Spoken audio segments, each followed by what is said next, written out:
Buenas noches. Esta noche en No es un diván estaré con Lucio Fayet, pastuso desde la médula hasta las partituras. Conozcamos un poco más de él.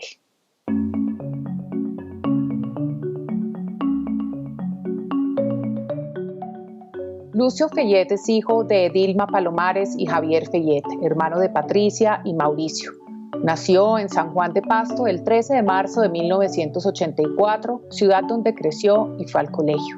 Desde los 8 años estudió en el programa infantil de música de la Universidad de Nariño.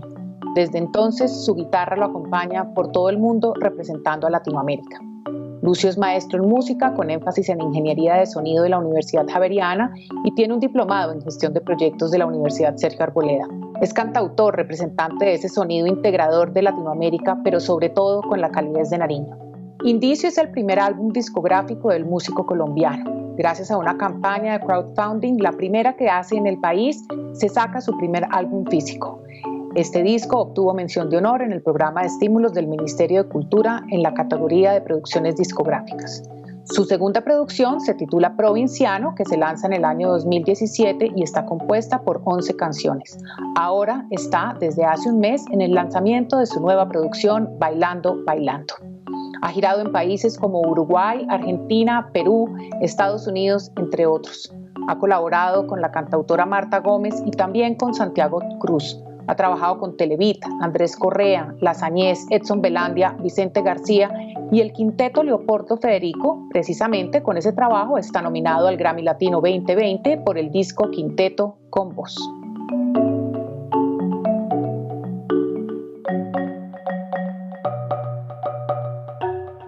Querido Lucio, buenas noches. Un gusto tenerte acá, que tu voz entre a este espacio de No es un diván. Estas ondas de Canal Capital se llenarán de todo ese sur de Colombia con esta conversación y con la calidez de Lucio Fayet. Bienvenido a No es un diván. ¿Cómo estás tú? Querida Catalina, pues muy feliz de llegar a este espacio tan bonito con esta presentación y bueno, atraer esos acentos, esos paisajes, esa mirada como tú muy bien lo cuentas, ¿no? Desde el sur y bueno, pues muy feliz de conversar con vos.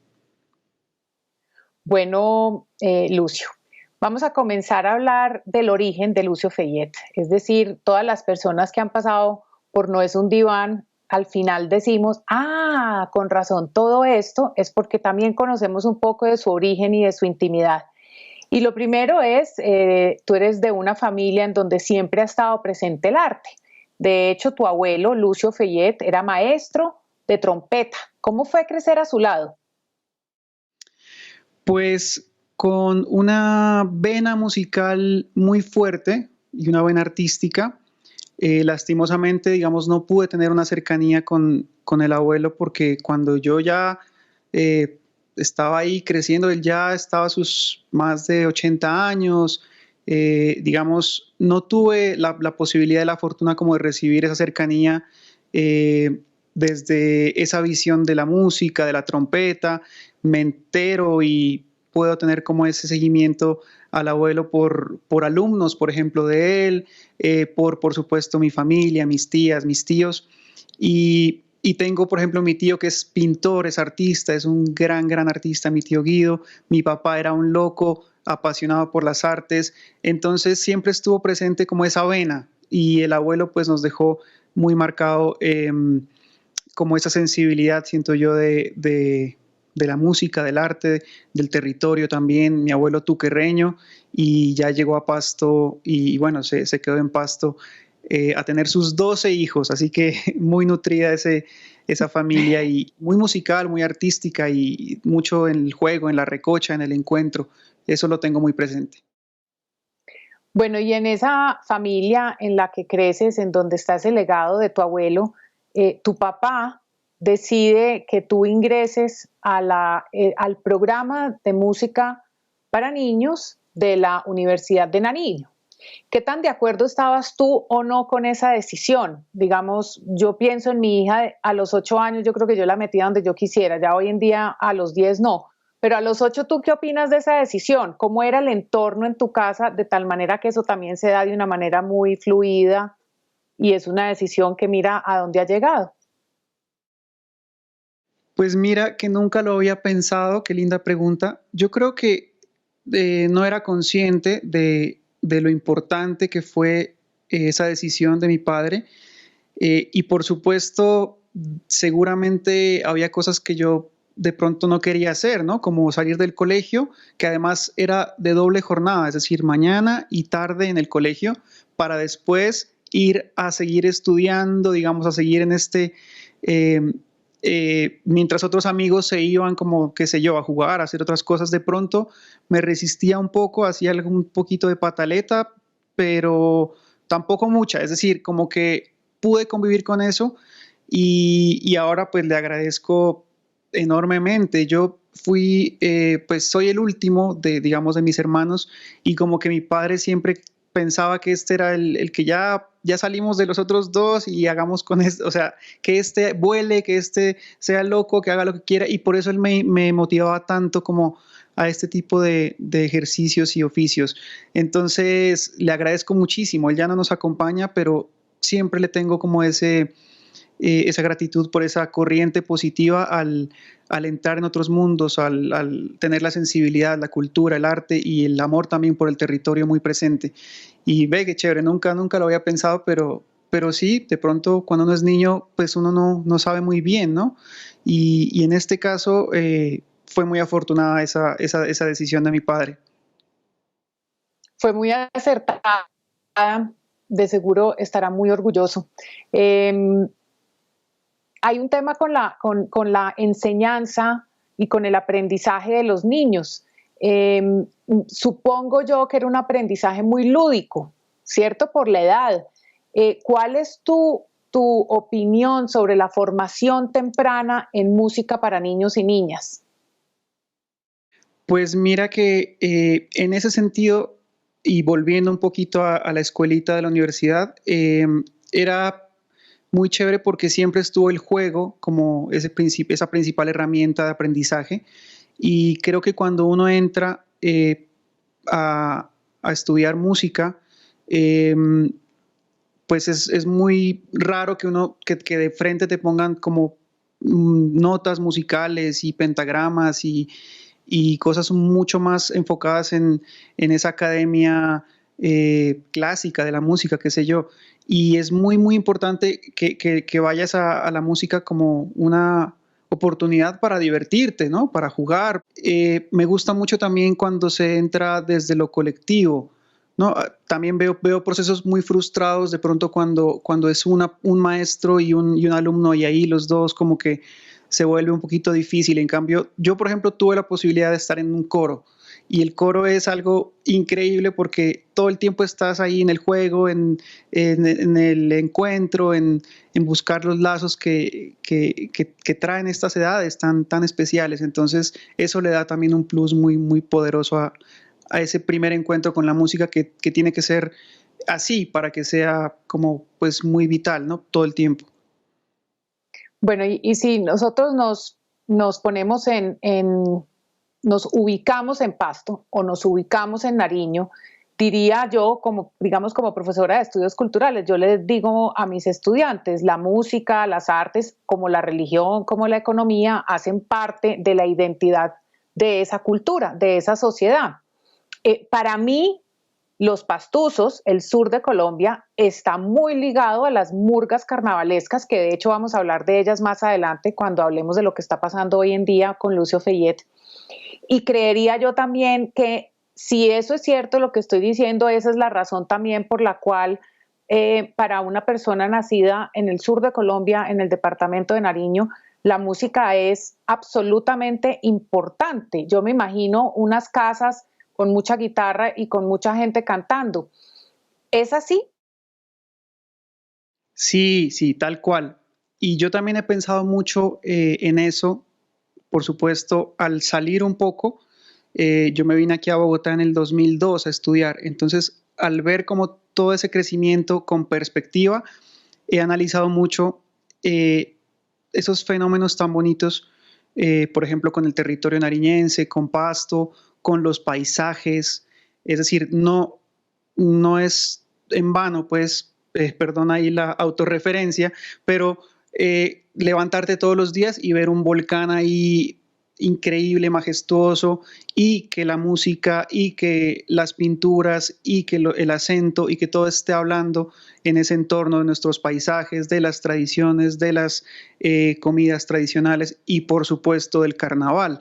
El carnaval que pues es una fiesta y es un encuentro anual muy importante que casi que determina ese inicio del año para todos los nariñenses y pues para todas las personas que tienen la posibilidad de viajar y estar desde otros territorios, y te marca mucho, te da una energía muy, muy fuerte para afrontar el año, ¿no? Desde el juego, desde el encuentro, desde el arte, desde el derroche también de todo lo que trae este carnaval, ¿no? Que es una locura completa. Toda la ciudad y los pueblos se paralizan alrededor de esto y por supuesto ahí está presente la murga, está presente el desfile, el recorrido, estos maestros que van con sus instrumentos pesados, llevando la música de un lado a otro. Entonces eso sin lugar a dudas hace parte de una sensibilidad que se va comunicando en todo el quehacer, ¿no? No solo en los oficios artísticos. Lucio, cómo eran ustedes como familia cuando tú tenías y estabas en tu escuela de formación en la universidad? ¿Cómo era la participación tuya y de tu familia en esos carnavales? ¿Te recuerdas eso? Pues bueno, mis padres, yo tengo la fortuna que mis dos padres fueron profesores de universidad pública, los dos eran maestros, mi papá más enfocado en las artes, él era diseñador gráfico y mi mamá matemáticas. Entonces, ellos estaban muy enfocados en eso. Mi papá salía en vacaciones y era un completo loco que se disfrutaba el carnaval en todas sus formas. Mi mamá se quedaba más guardadita y como más tranquila, como descansando también de todo el año laboral.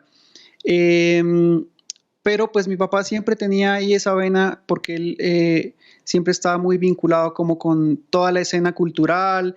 Él era maestro, profesor, también era pues profesor de pintura, muchos alumnos seguramente se dedicaran plenamente como al carnaval y, y más creo que estaba enfocado en eso de la parte vivencial. Mi padre estuvo muy presente como en esa vivencia del carnaval como un loco jugador que sale y disfruta. Y creo que eso pues nos lo dejó a los hijos y en general a mí. Los dos en la familia somos pastusos, mi papá y yo, porque mis hermanos nacieron acá en Bogotá y a los 2 meses, al añito, se fueron todos a Pasto. Mi mamá es de Neiva.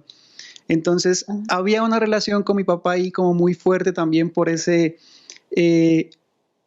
pues coincidencia tan bonita de ser los pastucitos, como les decimos de cariño, ¿no? Los pastuzos de la casa y siempre está presente eso, ¿no? Ese amor por el carnaval, por el disfrute, por los paisajes y ahí estuvo muy presente eso. Pero no tengo recuerdos como de estar muy presentes como en la parte ya como de desfiles y eso, no, era más vivencial. Ok, que lo cual es muy importante porque nos estamos refiriendo entonces a ese aspecto de la cultura precisamente que es las prácticas culturales, es decir, mira que lo has descrito a pesar de pronto no tener un recuerdo pues así entrañable, sabes que existen y de hecho tan existen que lo vemos a lo largo de todos tus proyectos. ¿Con qué música creces entonces en casa? ¿Qué es lo que escuchas en casa con tu mamá y tu papá? Porque yo sí estoy tratando de ver cómo llego a, a Canción Pequeña o cómo llego a Señales o bueno, cómo llego a muchas canciones. Entonces quiero saber qué oías en casa. Bueno, un sancocho de tantas cosas. Recuerdo mucho la salsa, por ejemplo. Recuerdo mucho los asados de la familia y el encuentro de tías y tíos y por allá sonando mucha salsa, Héctor Lavoe, La Fania, mucho son cubano también, estas agrupaciones típicas cubanas. Luego está, por supuesto, muy presente en mi infancia los boleros y los tríos. Nariño es un territorio de grandes requintistas, guitarristas, muchos tríos y piales, por ejemplo.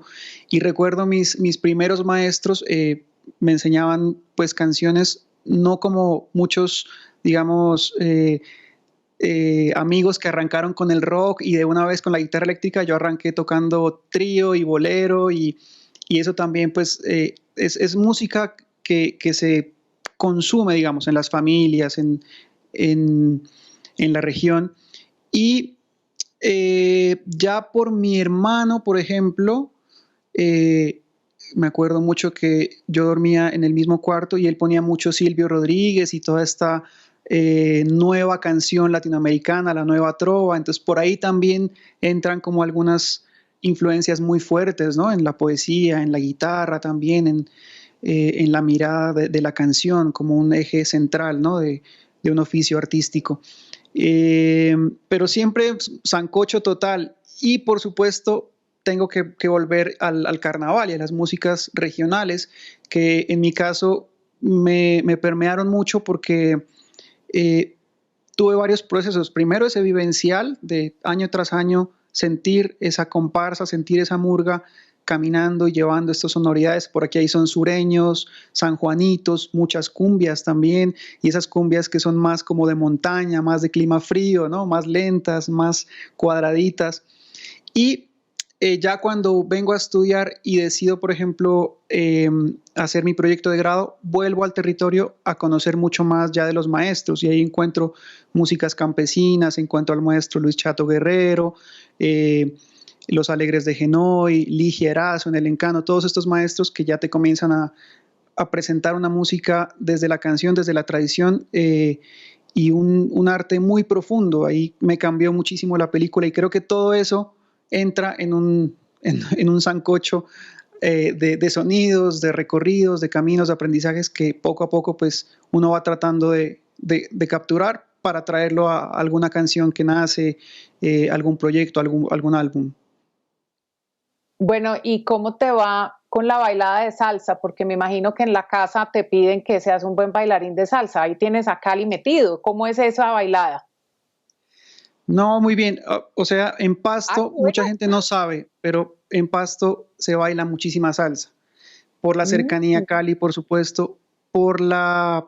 eh, hay una fuertísima influencia de orquestas y de agrupaciones de salsa en Nariño y es un territorio que presenta, por ejemplo, casi que a los grandes percusionistas de Colombia, generalmente de salsa, están en Pasto o se exportan, por decirlo así, por diferentes orquestas. Grupo Nietzsche ha tenido muchísimos percusionistas pastusos y bueno, el maestro Eddie Martínez, por ejemplo, uno de los grandes baluartes del Latin Jazz, de la salsa a nivel pues mundial, tiene también esa sensibilidad. Entonces, de pronto mucha gente no lo sabe, pero uno aprende a bailar bailando salsa, ¿no? Es muy raro que uno aprenda, por ejemplo, merengue o cumbias o porros, uno aprende a bailar bailando salsa y recuerdo mucho pues las fiestas en el colegio, siempre la salsa estaba ahí presente, habían maratones en el colegio muy chistosos de bailar 3, 4 horas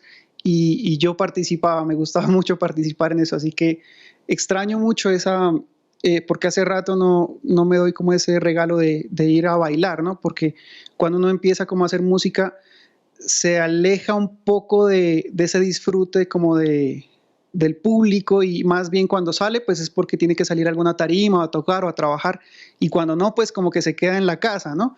Pero yo recuerdo mucho el baile y el baile siempre ha sido fundamental y, por ejemplo, me sueño hacer más adelante un disco de salsa así bien dura y trayendo un poco de ese aprendizaje de la canción en la salsa y bueno, vamos a ver, por ahora le apostamos Wow. mucho al baile también, ¿no? El baile es muy importante en este disco que viene este año. Así es, bailando, bailando y ahí llegaremos. Bueno, que me alegra mucho lo de la salsa. Yo digo que apenas se acaba esta pandemia, yo lo primero que voy a hacer es que me voy a ir a bailar salsa. O sea, eso sí, porque acá en la casa así como, no, eso toca ahí con varios elementos, aparte, no Claro, se necesita parejo, pero sí se necesita el ruido, el sonido, el sí, maní, el guarito. Bueno, muy bien. sí, sí. Entonces, después de todo este recorrido en tu Pasto querido, llegas a estudiar música a la Universidad Javeriana aquí en Bogotá. Una decisión que me imagino tenía que ver con ya lo que venías con el proceso de aprendizaje que traías. ¿Cómo fue llegar acá y encontrarte porque sé que vivías con personas de Pasto, con un tío, también tengo claro que digamos que compartías y tu entorno era todavía un entorno muy familiar. Solo con el tiempo se empieza a ampliar ese círculo de amigos, pero me refiero más es el aprendizaje de la música, el acercamiento. Me llama la atención que me acabas precisamente de mencionar que fuiste a hacer tu tesis, a hablar con los grandes maestros. Pero vienes de Pasto y entras a la Javeriana a estudiar música. ¿Cómo es esa experiencia? Pues lo primero que se me viene a la cabeza es que todo es muy abrumador. Los pastusos somos, bueno, muy tímidos, muy introvertidos, entonces comenzar como a también ese proceso propio, ¿no? De conocimiento, de aprendizaje, de irse poco a poco desenvolviendo también en círculos en los que pues mucha gente viene con otro sabor, ¿no? Con otro talante y bueno, ahí uno se va confrontando. Y en la parte musical, pues tuve muchos regalos y fui muy afortunado porque más o menos a partir del cuarto semestre, bueno, la academia está ahí muy presente, bueno, están todas estas materias ya de esta formación, digamos, más clásica eh, y bueno, ahorita vuelvo ahí porque hay algo muy importante, pero a partir de cuarto semestre estaba esa calle, esa noche y esa posibilidad de aprender tocando, ¿no? Lo que llamamos los músicos la chisga. Entonces creo que arranqué más o menos ahí y no paré por muchos años y vuelvo a la universidad porque yo me vine acá porque había algo que me apasionaba mucho y era la ingeniería de sonido. Es decir, esta carrera aquí tenía esas dos cosas, la música y la ingeniería de sonido en un mismo camino y yo pensaba ser como productor o ingeniero, dedicarme como a los estudios y ese era un poquito lo que yo sentía, ¿no? Que era como el llamado y por eso me vine acá y poco a poco, bueno, poco a poco no, mucho después, incluso después de 2 años de haberme graduado es que yo comienzo ya a aterrizar un poquito mi proyecto musical, mis canciones. Entonces he venido muy lentico, como que entendiendo y, y pues ya cuando llego a mi primer disco es donde digo, bueno, aquí es donde quiero estar para siempre y es en ese oficio de las canciones, compartiéndolas, grabándolas. Y pues sí, la ingeniería me ha servido muchísimo también, ¿no? Pero no es algo a lo que me dedico plenamente. Bueno, pues increíble, yo ese pedacito no me lo sabía, pero como dices tú en Canción Pequeña, pasos firmes y sencillos como una huella. Vamos a ir a un pequeño corte y volvemos a hablar con Lucio Feyet, ya cancionista.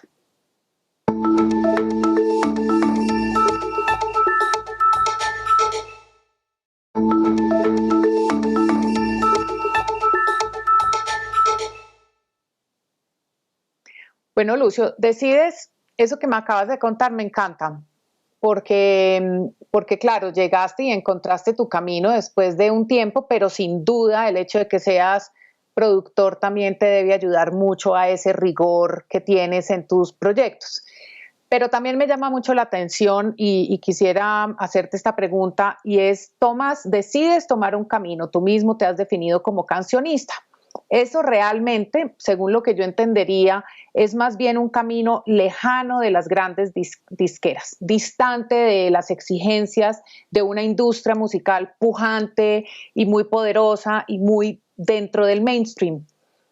Siendo coherente, pues claro, te toca distanciarte, pero ¿por qué decides tomar ese camino? Digamos, ¿tienes eso dentro de tus considerandos o simplemente este es mi camino y este es el camino que quiero hacer? Eh, bueno, cuando yo arranco a plasmar mi primer disco, ya había tenido algunos grupos antes, había tocado como guitarrista en otros proyectos, digamos, tenía ya una experiencia que va abonando un poquito esos kilómetros. Y yo cuando decido plasmar mi primer disco, como que no tengo claro ninguna como pretensión de con esto voy a romperla y esto va a pegar y me va a firmar una disquera y para nada. O sea, creo que todo lo contrario. Eso como que de alguna forma ya lo había sentido en diferentes proyectos, ya había vivido como esa ilusión un poco, y que pues es eso, es una ilusión nada más. Y entonces pasó algo muy lindo, y es que yo ya, por ejemplo, sabía que el disco que quería hacer, yo no, que era un disco que no estaba pensado para nada como en una industria tradicional eh, más masiva, y que ese disco yo lo iba a llevar a la radio, y en la radio comercial de pronto lo iban a poner. No tenía como absolutamente ninguna de esas ideas. Todo lo contrario, decido grabar un disco en bloque, reunirnos como lo hacíamos pues los jueves, viernes y sábado en La Chisga, a tocar juntos, a divertirnos, a pasarla bien. Luego se suma un equipo de video, y sí tengo la fortuna de estar siempre como conectado con músicos brillantes de mucha trayectoria, que poco a poco pues se vuelven amigos, y cuando uno les dice, venga, echemos aquí una grabada, vamos a hacerlo, que te empujan, que te alientan, que te inspiran.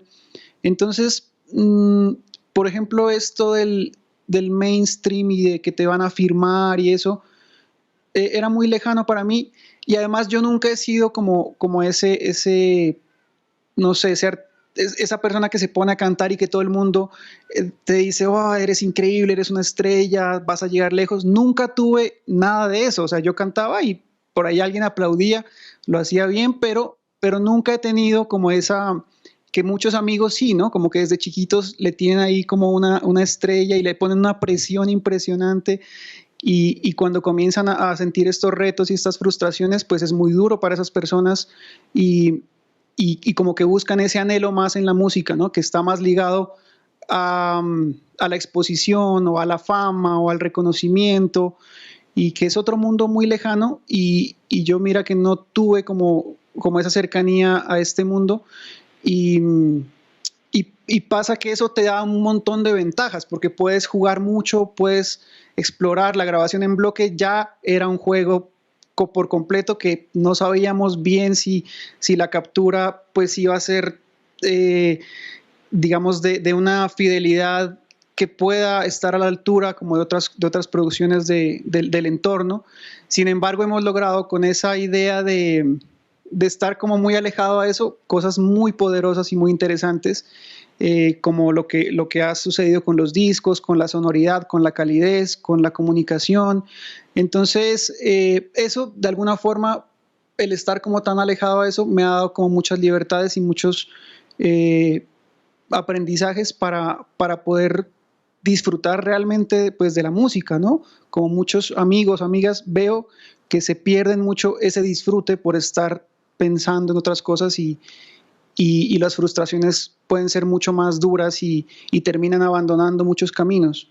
En mi caso, todo para mí es como una sorpresa, como no, en serio me van a poner esta canción en la radio, es una cosa de locos, o sea, gracias, y es como que una cantidad de regalos muy bonitos, y pues se va sentando ya con firmeza ese camino, que poco a poco empieza también a dar, ¿no? Más exposición, y es muy loco y muy bonito también. ¿Esa grabación en bloque la hiciste con Indicio o también lo hiciste con Provinciano? Con las dos, Con ambos, ¿cierto? con las dos. Con las dos. Pero muy diferentes, porque Indicio en un claro, estudio y Provinciano en una casa vieja. en Mapa Teatro. Exacto. Lo Exacto. hiciste en Mapa Teatro. Entonces, esa grabación de Provinciano en Mapa Teatro, a mí me parece a mí me parece increíble todo lo que sucede dentro de Mapa Teatro, sabiendo en dónde está ubicado. Pues si bien está al frente del Jorge Eliezer Gaitán, en todo caso es una calle en donde se puede ver toda la diversidad de Bogotá, claro, en 20 metros, ¿cierto? Me llama lo de Provinciano. Quería preguntarte algo, y es evocar un poco ese Nariño, ese Putumayo, que a ratos parecen escondidos, como que a ratos no hacen parte de un diálogo sonoro, como que a ratos los músicos no se oyen, como que a ratos nos toca como hacer clic para que, ¡ay, Nariño!, ¿no? Claro. ¿Cuál es tu visión de esa región, Nariño, Putumayo, el sur colombiano, con respecto a la música y su relación sonora con el resto del país? Pues Claro, hay una desconexión muy grande, muy abismal. eh, en un país como Colombia, pues se le ha dado prioridad a muchas sonoridades o se han como conectado con muchos sonidos más del Caribe, del interior, y pues por supuesto hay regiones muy olvidadas, marginadas también de ese ecosistema cultural más de nación, como lo es Nariño, como lo es el Putumayo. Eh, y es muy loco que pase eso porque Nariño es un territorio pues impresionante, lleno como de una diversidad muy rica. O sea, en un mismo departamento te encuentras mar, te encuentras, es decir, hay países que no tienen mar. Y aquí encuentras mar, encuentras una fuerza de la parte andina que viene del sur del continente y que se centra ahí en ese nudo de los pastos y que a partir de Nariño se divide en las tres cordilleras aquí al interior del país. Entonces hay una conexión energética fuerte y poderosísima con todo el sur del continente. Luego tienes comunidades indígenas, comunidades campesinas con una riqueza impresionante. Tienes puntos claves más de ciudad, como Pasto, como Ipiales, y por supuesto tienes la gran posibilidad de ser un lugar fronterizo. Tenemos que disfrutar mucho más, ¿no? de estos territorios, no solo Nariño, bueno, el Pacífico colombiano, todo lo que ha pasado con el olvido de un país que pues se ha centrado mucho y que ha privilegiado sí, algunas sensibilidades que se han puesto como bandera un poco del país y al hacer eso también se olvida un montón de cosas increíbles y creo que también es momento de mirar y de reconocer y de disfrutar sobre todo mucho más esto. Por ejemplo, el carnaval es algo supremamente poderoso. Lástima que, bueno, este año ya estaríamos como promocionando y diciendo, bueno, ya se viene el carnaval, estaríamos con esa energía, pero bueno, con la pandemia y todo este cuento, pues no sabemos bien cómo va a ser. Sin embargo, la riqueza de los artesanos, de las músicas, de todo este regalo ancestral que hay en este encuentro, pues es impresionante y es necesario que nos conectemos más. De alguna forma, estas músicas que compartimos, que traemos, que venimos también una generación de músicos trayendo estos colores, estos sabores, estos acentos, pues también permiten más esas conexiones y pues qué lindo que se hagan realidad, ¿no? Y que mucha gente se conecte y disfrute mucho más de la maravilla de nuestro territorio que no para de inspirar.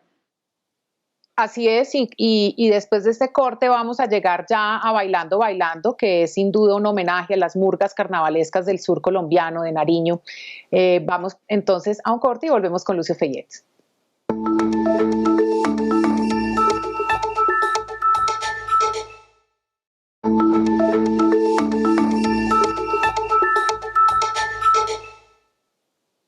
Bueno, entonces ya hicimos un recorrido.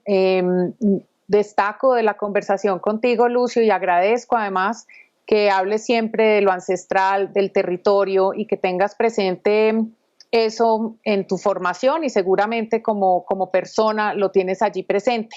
En Bailando, Bailando me voy a ir de una a la primera canción que a mí, por razones obvias y quienes me conocen sabrán por qué lo digo, está Nunca Callar, que la lanzaste el pasado 20 de octubre, una canción que invita a resistir, una canción que invita a entender qué es la libertad, una canción que invita a respetar la vida.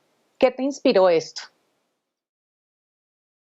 Bueno, esta canción viene cocinándose hace rato y también estamos en esos despertares latinoamericanos, un poco todo lo que pasaba en Chile hace un año, un poquito más, y por ahí, desde ahí viene como entrando eso que también me gusta mucho del arte, y es que puedan reflejar los momentos, que puedan ser retrato de los tiempos, de lo que vemos, de lo que en lo que andamos, ¿no?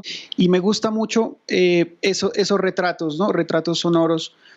Y claro, viene por supuesto unos una fuerza, unos despertares que muchas veces arrancan desde lo personal, pero que se hacen fuertes y se hacen reales en lo colectivo, y es lo que realmente la canción quiere transmitir, ¿no? Viene casi que toda la canción en guitarra y voz y algunos elementos más, reflexionando estos despertares, preguntándonos, analizando cuál es nuestro papel, cómo podemos aportarle a esta exigencia de libertades, a esta exigencia de vida digna. Y luego viene al final, y esto se encuentra con una murga gigante de coros, de vientos, y es en lo colectivo, siento yo, donde aprendemos, donde desarrollamos estas intrigas y las asentamos en miradas más reales, más propositivas, y también es un homenaje desde esta canción tan simple, porque tiene 4 estrofas que se repiten muchas veces, a las voces también, a las voces que siempre están ahí al frente, diciendo lo que sienten, representando, que vienen desde los territorios, que vienen desde las mujeres, que vienen desde las culturas ancestrales, y que necesitamos más canciones que acompañen también estas luchas, porque a veces la música le ha sido como, y el arte a veces como que le ha sido un poquito, como que no está tan sintonizada. Así es, vives con Itamaría, tu pareja, mujer feminista y activista. ¿Qué tanto te inspiró y qué tanto vivir con ella te ha acercado también al entendimiento del feminismo o del tema de género? Muchísimo, muchísimo. Todos los días es un aprendizaje tremendo. A ella le agradezco enormemente esta celebración también de los despertares. Y bueno, con ella pues seguimos en este aprendizaje, vamos muchos años también encontrándonos como desde diferentes lugares en nuestros oficios, ella escribiendo, ella ahora muy fuerte como en el movimiento feminista, y por mi lado pues desde el arte, desde las canciones, desde las reflexiones. Bailando, bailando le falta mucho camino, Lucio. Le faltan canciones, le faltan presentaciones, le faltan videos, le faltan giras. En estas circunstancias en que te toca lanzar canciones en medio de la pandemia, me imagino que en ese juicio y en esa disciplina que tienes tú, tienes muy claro el camino, pero ¿qué esperas de este camino? Porque nunca lo has recorrido de esta manera. Este es un camino nuevo en todo caso. Mucha disciplina, pero ¿hay riesgos en el camino? ¿Esperas algo o como hiciste con Indicio, con más bien pocas expectativas? Como que no tengo claridad absolutamente de nada.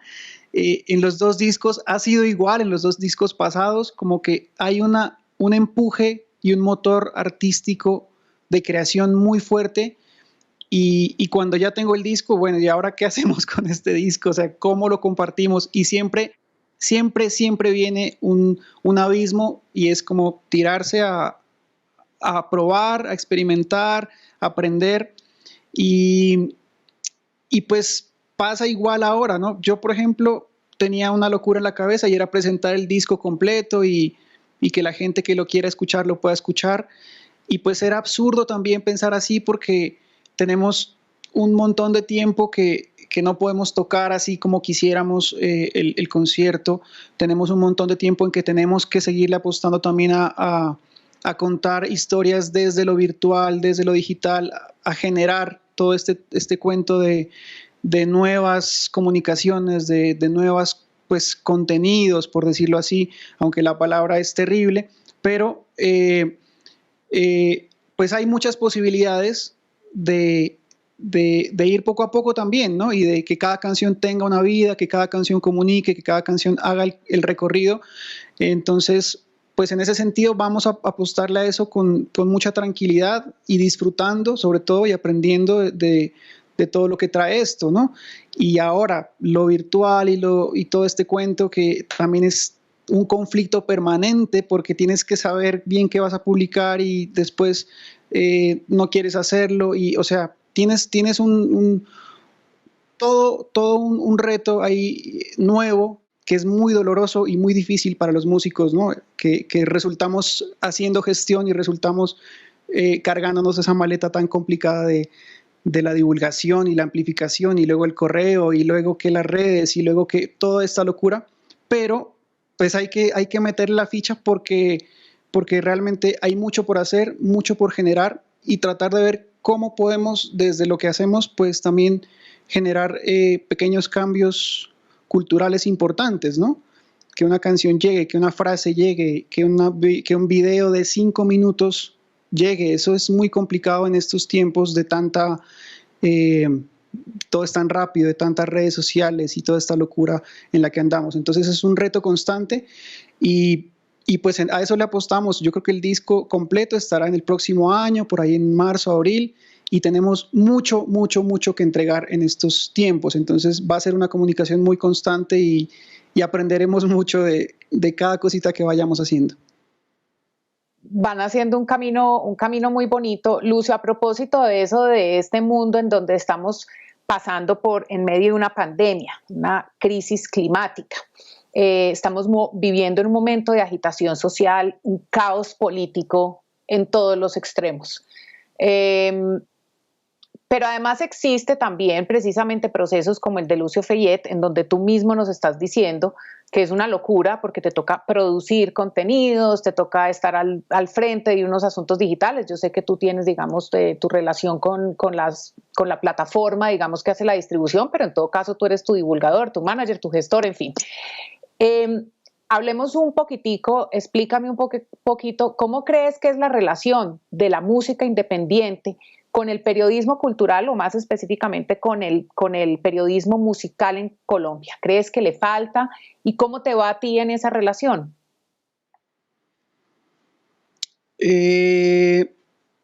Yo creo que, bueno, yo he tenido pues la gran posibilidad de, por ejemplo, llevar los discos a la radio pública, por ejemplo, y ahí conocer un montón de apasionados por la música, por el arte, por la cultura, por también esas sonoridades de los territorios.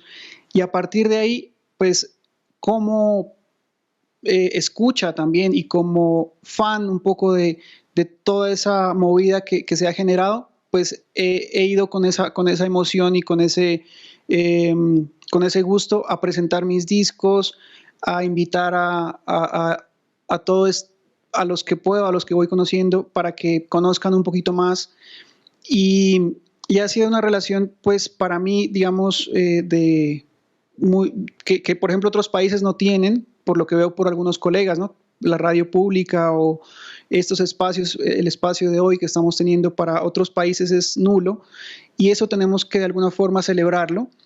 Sin embargo, digamos, hay mucha música y mucha gente que de pronto no tiene esa posibilidad que yo tuve, como de escuchar e ir y de presentar el disco y de escribir el correo, y necesita que tal vez ese periodismo y ese análisis o esa relación llegue a esos lugares, ¿no? Y ahí es donde todavía estamos pues muy crudos porque pues si bien en Bogotá también es una burbuja, ¿no? Un espacio donde pasan muchas cosas, pero la realidad de los pueblos es otra muy diferente, se manejan otras dinámicas, hay otro tipo como de gestiones, no solo en el periodismo, sino en la cultura y en la política, que son pues muy vienen como en otras dinámicas, ¿no? Que de pronto no están muy cercanas, ¿no? a eso que de pronto el músico del barrio, el músico del territorio, ese músico que está llevando una esencia vital, ¿no? Llámese la tradición o llámese un entorno cultural de su región, tiene, y pues no tiene absolutamente ningún acceso como a las posibilidades de relacionarse con este entorno que poco a poco va creciendo, ¿no? Desde el periodismo, desde estas oportunidades que nos da tal vez estar aquí. Entonces, en ese sentido, pues hay que trabajar mucho más, hay que conectarnos mucho más, y ojalá esto, por ejemplo, que vemos en Bogotá se replique también en muchos lugares, ¿no? Porque que nazcan más periodistas culturales más apasionados, que nazcan mucho más gestores culturales. Por ejemplo, la ausencia de managers que tenemos es impresionante. No hay muchos no sé, por cada 1000 artistas habrá una persona que se quiera dedicar a ser gestor. Entonces, eso es muy difícil y nos toca como que aprender un montón de cosas a llevar el proyecto adelante, pero entre mejor vaya el ecosistema y entre mejor vaya pues también las políticas públicas dirigidas a que los entornos vayan mejorando, pues va a ser muy posible. Y ahora eso pues es muy nublado, es muy difícil porque pues lo que se quiere un poco desde estas políticas como muy del producto y de el emprendimiento, que eso es tan terrible porque no le puedes decir, no sé, a un músico, a un abuelo, a un mayor que comience a trabajar su proyecto como un emprendimiento, si lo que él es transmitir lo que él hace es transmitir una sabiduría, un conocimiento ancestral. Entonces, en ese sentido, hay que organizarse mucho más para entender mejor los ecosistemas y poder hacer que cosas muy positivas que se han logrado aquí, por ejemplo, en la capital o en otros lugares, en esas relaciones, se reproduzcan y sean mucho más efectivas en todos los entornos. Es una misión grande que tenemos y de alguna forma pues vamos poco a poco ahí como desde la música y desde el mensaje logrando ciertas victorias que seguimos celebrando y que se multiplique más, por supuesto. No nos podemos callar, Lucio, aquí estamos, aquí estamos. Antes de irnos, quiero hacerte unas preguntas que le hago a los invitados de No es un diván. La idea es que yo te diga una palabra y tú me contestas con lo primero que se te viene a la cabeza. La primera es libro.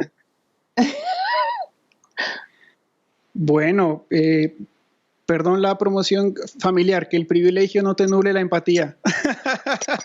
Muy bien. Película.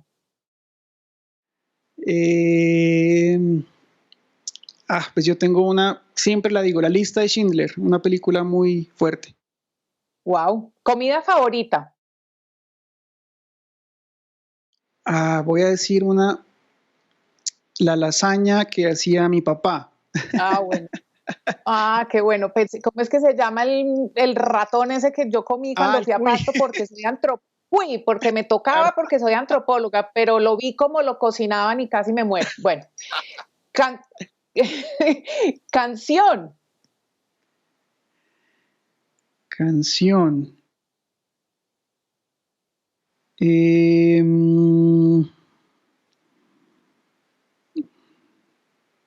pregunta tan difícil. Traigamos a mi querido Andrés Correa. Duerme. Una comida íntima con. Íntima.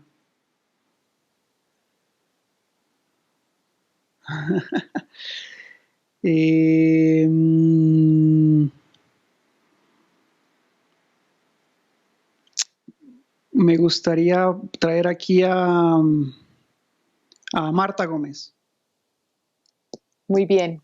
Lucio Feyet se decidió por un camino en el que canta por la libertad, por su amado sur, por la independencia propia de un cancionista, viviendo cada instante de manera sagrada. Y eso es de lo que oímos en sus notas. Gracias por acompañarnos en No es un diván. Yo soy Catalina Ceballos.